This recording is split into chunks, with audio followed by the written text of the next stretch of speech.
Salutations, friends. I'm Maya, and I'm here to talk about an issue that isn't normally talked about. Sometimes we just like to skim over topics that we don't normally want to hear or even understand. These topics often bring us down, and really, who wants to be sad? No one.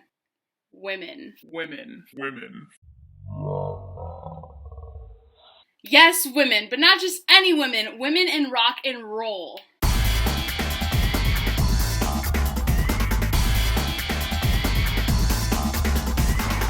Some might even question their presence in rock and roll, but trust me, they are there. A lot of times they just get swept under the carpet. No one really cares about them, and when they do, it's because they have rockin' bodies. I'm talking to you, males of the rock world. As a female musician and a frontwoman herself, I can personally attest to the hypersexualization of females in rock and roll. I myself know that I have been kicked out of multiple bands just for being a female because my voice was not hard enough for the genre they were trying to get at. I have friends in the culture too, like frontwoman Lzzy Hale of Halestorm and Ash Costello of New Year's Day. In an interview I conducted with Lizzie, she stated that it did feel a little bit harder to break into the business being a female.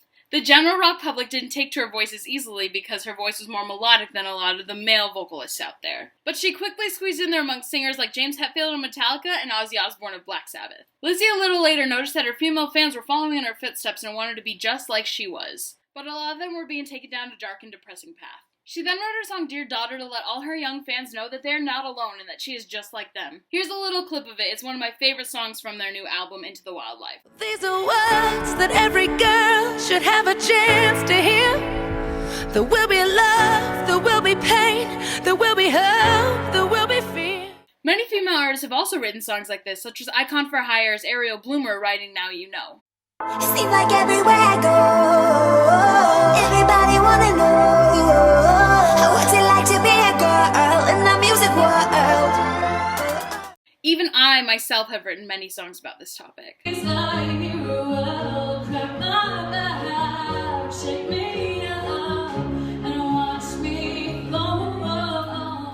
Women haven't been widely accepted in this genre since it's been prominent. Since the early 1900s, especially when rock hit Germany, females that even listened to rock music were seen as sexual objects, let alone the women that performed this music on a stage. It is so encouraging nowadays to see people taking action on this issue. There's an organization in Denver called Girls Rock, and their goal is to empower girls through education, performance, and songwriting.